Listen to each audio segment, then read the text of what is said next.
Hey there everybody, Thet here, and welcome to Thet Plays Iratus, Lord of the Dead 1.0. That's right, my dudes, it is out. We played early access a little while ago.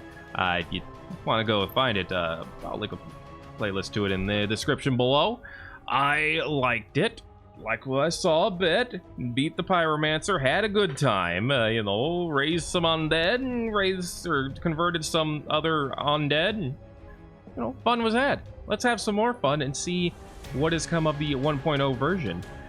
We did see, I'm gonna go ahead and delete this because it's from a prior version. We did see a few changes. I remember playing before and after the new changes to the game, so I'm very curious to see what we're gonna get here. I'm gonna go ahead and start on more pain, and maybe, depending on how things go, we can have more fun as things go on. I don't think we care about the checkpoint system too much. We'll see how that works out, I suppose. Probably won't have to, I don't know, maybe won't have to use it. We'll see. So, we've been here before. If you haven't, this is Iratus. He's the Lord of the Dead. He's a Necromancer. He's pretty great. He has a dungeon that he's trying to get out of because he was sealed in the dungeon by heroes, and now we're trying to leave. We have the Humanorium, which is basically, there's people, there's enemies. You collect more as you kill them. We have Creation, where we can make more minions. We have them all unlocked. We have lots of starting goodies. Some armor, dust, blood, bones, and some other delicious fleshy things. Artifacts, what do we start with? The Spiked Carapace. After killing an enemy with a critical hit, the minion gains extra experience. Well, that means better than nothing. Will make mortals tremble before me. Well, even more than previously. Alright, we got some ways to go for our next level. And we need to level up so that we can eventually use, not alchemy, but talents. We do start with 1 talent point, which we could put into something here. I could get more souls to build buildings. And I could also go straight for destruction or ire. I do like ire, because I like some of these automatic ones here. I'm gonna start with Wrath on Chain. All minions gain extra attack. This fury. There you go. And then as we get talents, we can get more. Alchemy, of course, allows you to change parts into different parts and turn them into items and all that good stuff. But let's head to the graveyard. We always start with the mortuary, which you can put people in to heal. And by people, I mean minions. The arena for experience. The statue for mana between battles. Excavation for chances to find random parts. 45% chance. Alright. The Abode of Wrath to generate wrath. The Library for extra experience. I might go ahead and start with that. And then the Obelisk, which can give us more Diggers' Souls, which allows us to build more. And then the Dead Lake, which gives us a chance to get random artifacts. I think I want to start... Actually, I already have a Dark Knight, so let's go ahead and just start with the Library. Boom. Well, I have managed to gather every scrap of significant mortal knowledge down here. It's about as dull as you'd imagine. I can imagine something quite dull. Alright, who do we start with? I mean, we start with a zombie and a skeleton and a bride, which I do like that team. They're okay. And I could go ahead and put a Dark Knight in the front, but before I know whether that's something I want to do, I would love to have more creatures. Let's go ahead and start with something a little advanced. Let's start with a headhunter. Despite a lack of eyes, they know to aim for the neck. Have a couple of skins. We could rename them. We could throw them out. So, hey, you could rename them. So, if you wanted in on this, all you have to do is say so. They also have some different looks because I got this in early access. And they're pretty good. Okay. So we basically have a sharpshooter in the back, a skeleton, which is mainly, I like to use them for support, but he can be used for some damage as well. Zombie, which is primarily damage, and then headhunter, which is even more. Also a little bit of, I want to say some sustain on him, but I don't remember for sure now. The kingdom had need of the vast riches buried underneath the castle. Great veins of iron that promised to fuel conquest after conquest, along with ancient artifacts from a long forgotten age. The dwarves were eager to offer their services in this project, bringing their untested mining equipment and experimental concoctions for the promise of wealth. They only needed bodies that could obey, and that the humans could provide. With dungeons filled to the brim with both criminals and rebels, there was no shortage of slaves to work these mines. Drugs were used to keep them docile as they dug ever deeper, year after year, unaware of the mortal danger that awaited them below. Where the mortal danger? Alright, this is new. A soul spring. Sanctuary where one can collect diggers' souls. Cool. So you get the map. If you're familiar with, let's say, games where you can choose maps. Oh, wow. The name is escaping me right now.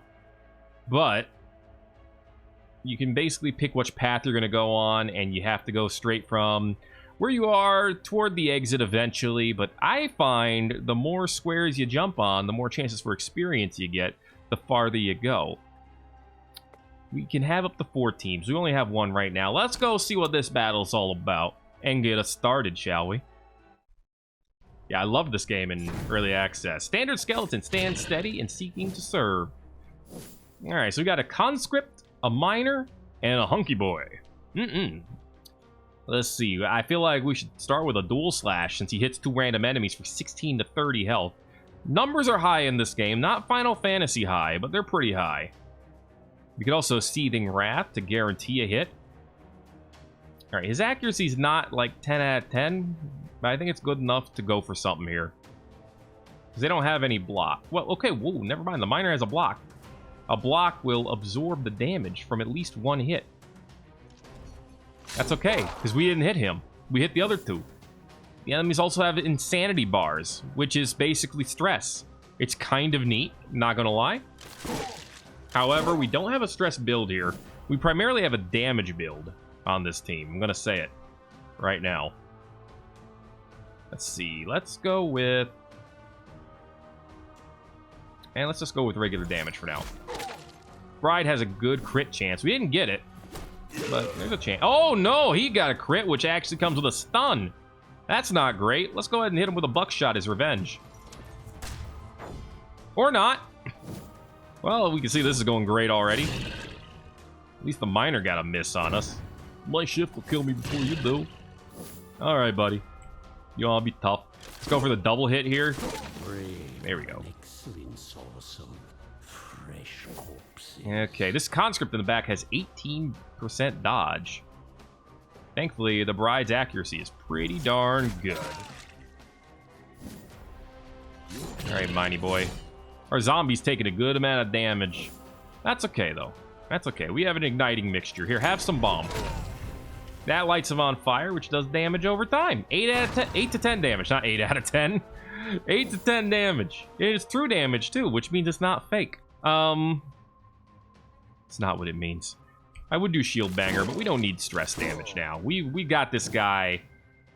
We're rocking him physically, although we could use the Headhunter's alt attack, which is bounty. Does a bunch of damage, ignores block. Gets the kill. What else could you ask for? A sad display from mortal kind. A bull skull. If the minion starts their turn in position 1 or 2, they gain extra vigor until the end of the battle. Stacks up to 5 times. Oh, cool. So this is great for any frontliner, because they get more health as they stay in the front line. That could be good for a Dark Knight.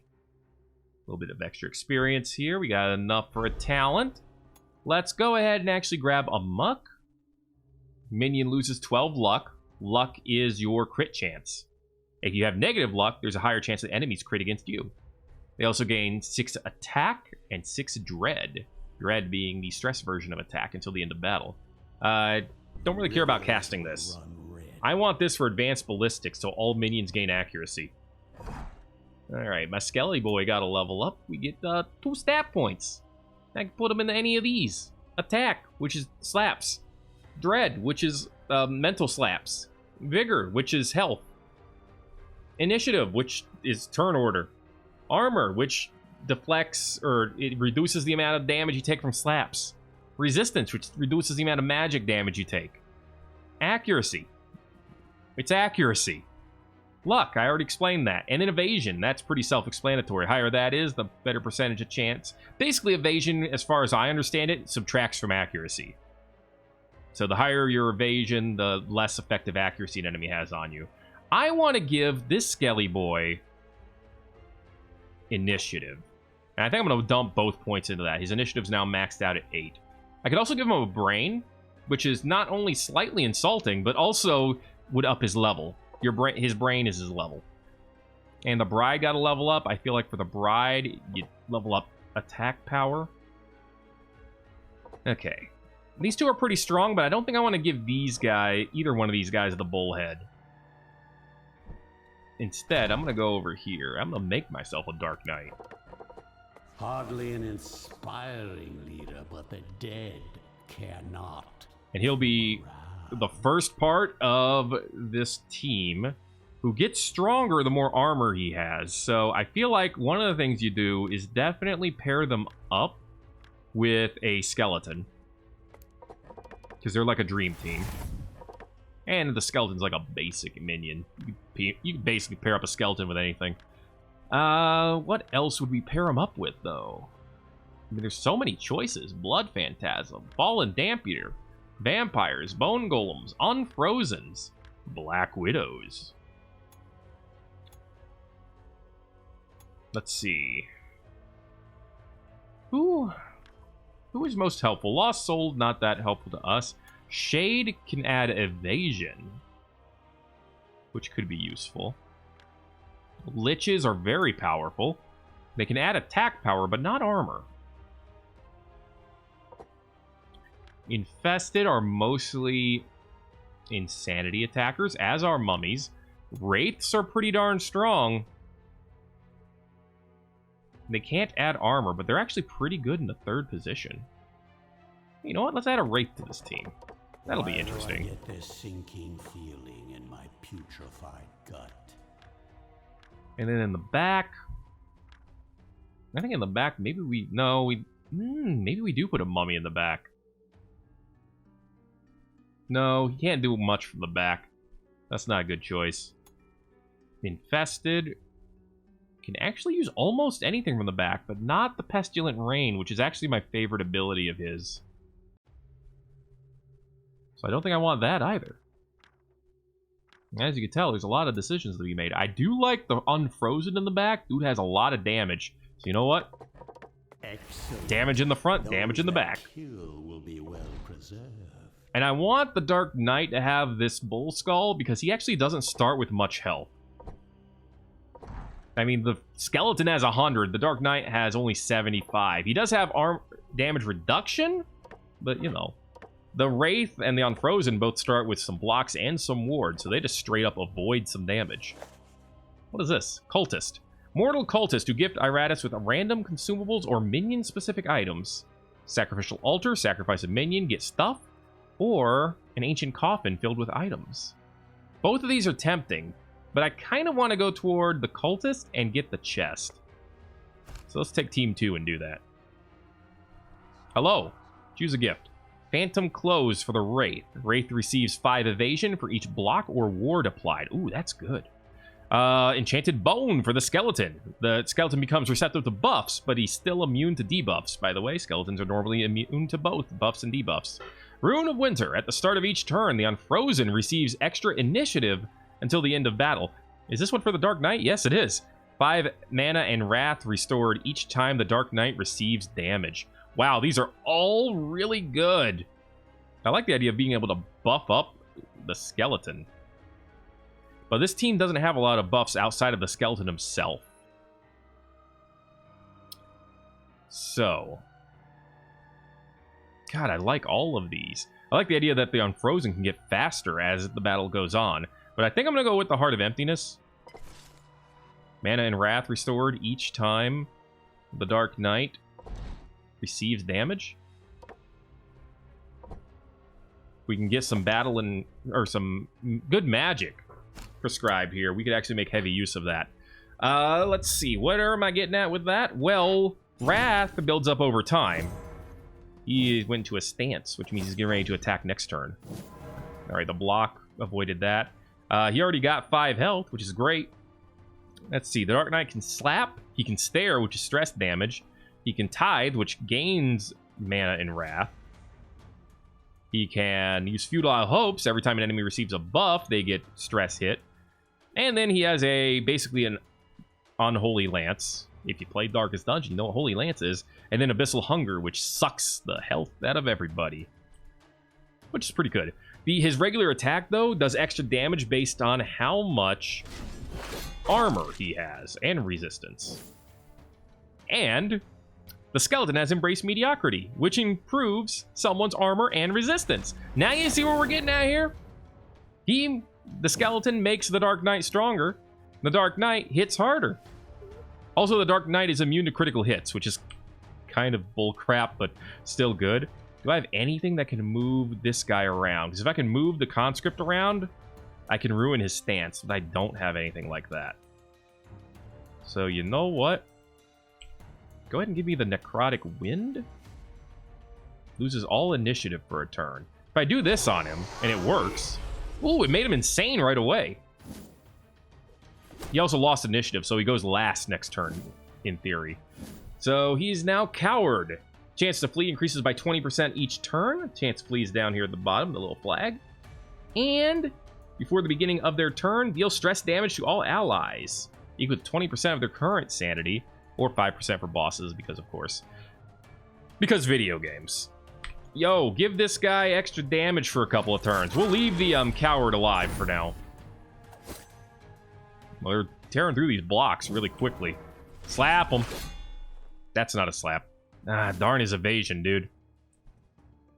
We could double hit him, but Embrace Mediocrity is just better. Making him stronger. This might be good, though. Oh, jeez! This dodgy boy!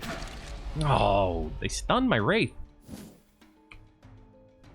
Alright, dodge this. Ho-ho, there you go. Good damage. And he moved, but everyone else took stress damage. Okay, our Wraith is taking a lot of damage. Our Wraith is taking a lot of damage.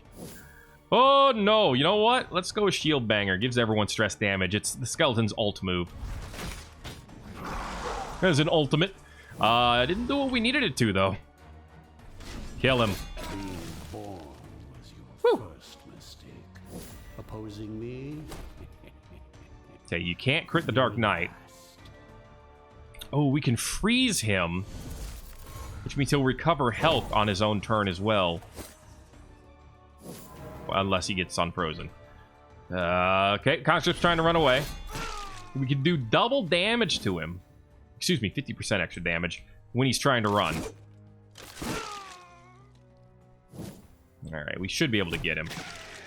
Ow. That hurt, buddy. Why would you do that? Drag him down into the abyss. Alright, now it's your turn. Let's try that freeze again. While frozen, he recovers 18 health. Okay, let's try to squeeze a free turn out of this. Stare at him. How you doing? He is now Betrayal. 75% chance to attack an ally. Well, that's a little late. Right, he can't buff himself. So I guess we just do this again. There's 3. That's the max. Ooh, he missed.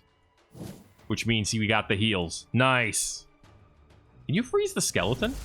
No. I figured that would count it as either a buff or a debuff. I wasn't 100% sure, but it's worth a guess, right? Okay. Let's just slap him. Nice crit. Beautiful. Oh, sorry, I think you broke a bone there. That's how a skeleton does things. I give the same voice to everyone now. Weak. Thankfully. Go for this. Next time he moves, let's do a regular. Oh, it killed him. Dang it. There goes our extra health. Oh, well. Mine is the winning side.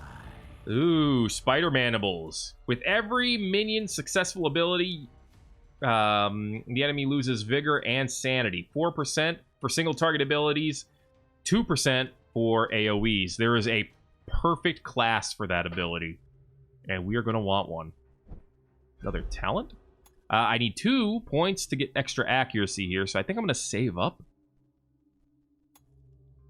Although getting a spell sounds tempting right now. Actually, so does a chance for better parts, because better body parts are basically direct buffs. They give skill points. There's so many different directions to go, man, with upgrades. I really like it. Let's go with Amateur Surgeon. What the hell? The will becomes free. Okay, I could afford another upgrade, building upgrade, or a new building, I should say. So that's something to look into. Dark Knight, my dude. 2 points? I mean, it makes sense to go straight into armor or resistance. So, let's go with armor. Skelly Belly. Go for that initiative so we can get those buffs out faster. Wraith, I feel like I should up your evasion. If I save up more points, I could give him actually more wards and blocks, but I think I'm going to give him evasion. We got 1 extra point to spend. Let's give him more accuracy. And then the Unfrozen in the back. More damage, please. Very cool, very cool. So the Mandibles are best for a class that hits multiple times. And wouldn't you know it, I actually looked at them a little bit earlier. The Infested, with Pestilent Rain, hits 4 times to a single target. And if it still works the same way, that means 4 procs of Spider Mandibles. So I'm going to hope it works the same way. Weak and pathetic. A perfect host. Alright. If I'm going to have him on the team, what I'm going to want is probably a Mummy. Because we're going to go for a stress team. A Banshee to round out the back could be useful. She does all she does is stress, really. Unless she gets moved in front, in which case she can howl, which has a stun on it, which is pretty darn powerful. Stuns are fairly rare in this game, hence why they're so powerful. But you know what? Let's put a team together. Now, who leads this team is the question. I'm tempted to say a Wraith leads this team. A Golem could lead this, could be at the front of this team in a defensive position, since he can heal himself. And his ult does a stun. I mean, it's a low chance of a stun, but still, you stun one enemy, you wipe out a whole turn for him. You know what? Let's do it. This is what a Necromancer's war machine looks like. Alright. Let's move toward that chest there. Before I forget, let's put the Wraith in here so he'll heal up. And then what else could I make? Zombie, Dark Knight, Banshee, Wraith. I need to see what I need for these. A Bride can give me extra mana per turn. The Arena can give extra experience. Excavation gives us a chance to find random body parts. I think that's what I want. More parts, but that's the one thing I don't have is enough for a skeleton. Oh god, my heart. More Wrath could be good. 10% chance for a random artifact seems really low.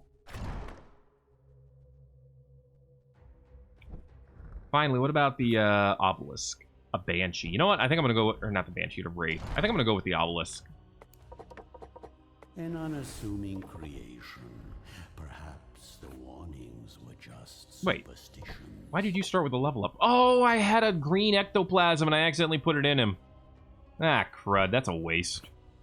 Oh, well. The cold-edged stone of the obelisk hums with the power of souls drawn towards it. Accidents happen, you know? Ancient monuments were built for exactly this purpose.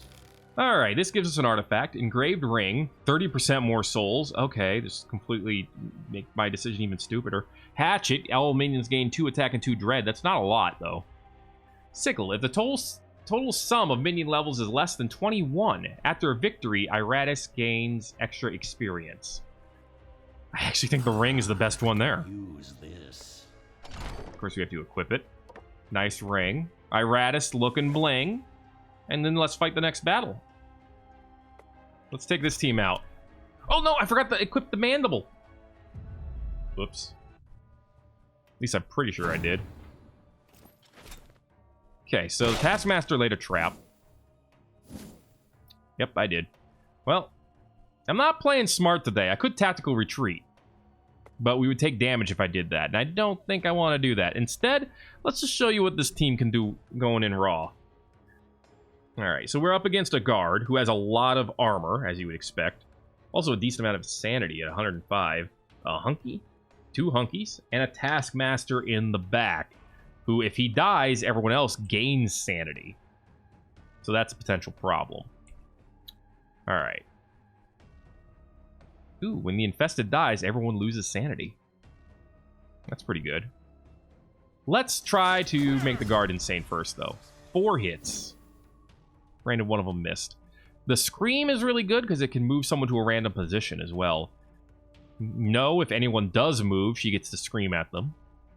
Absorb Fear allows you to take or restore their sanity and then turn it into mana.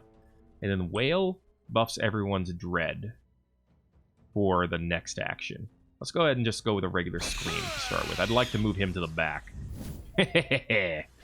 Perfect. Okay, the Lantern lowers accuracy. Lantern lowers accuracy. Mummy time. The Mummy could use Clinging Wraps to drag someone forward and lower their luck. Remember, negative luck means extra chance to crit them.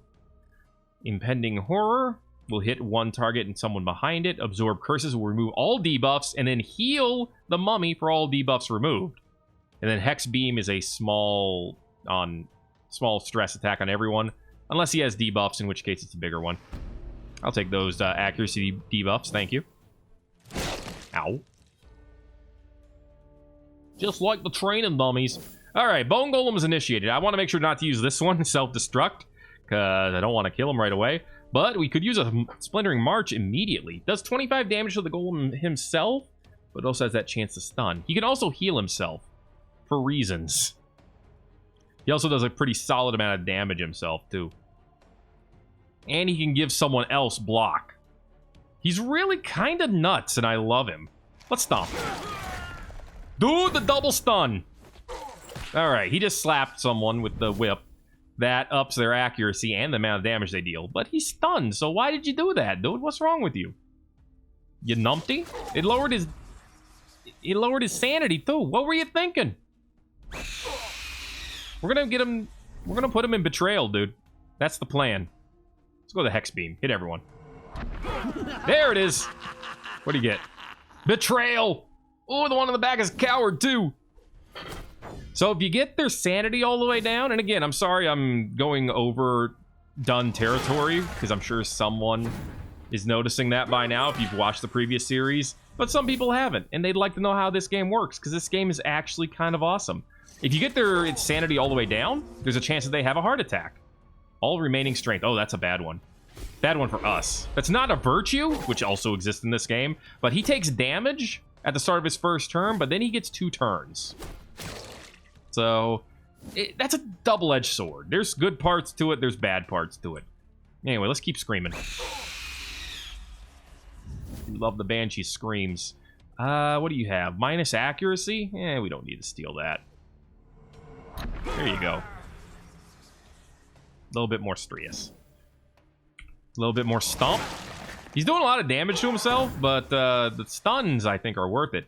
Okay, 4 hits on this guy. He has 4 sanity, so the first hit would remove the sanity, and then everyone after that would have a chance to give him a heart attack. Did not work. Uh-oh, that's not good. He's a damage dealer. Betrayal! He slapped his own and killed him. Holy cow. I mean, she's right. You're a murderer, dude. Why'd you do that? There's the heart attack. Beautiful. That's how you keep most of the body parts intact. That's not actually a game mechanic, but I feel like it should be. Have a curse. Alright, the Taskmaster's insane. He has all remaining strength, so he gets the double move thing. Time to heal ourselves. Probably spend a couple of turns doing that. I bear more gifts. Here, enjoy them. No heart attack. We even got a crit stress damage if we can get it. Okay, this guy's trying to run away. Does he only get to attack twice, or does he also get to run? Okay, he only got to attack twice. That's good. There's the heart attack.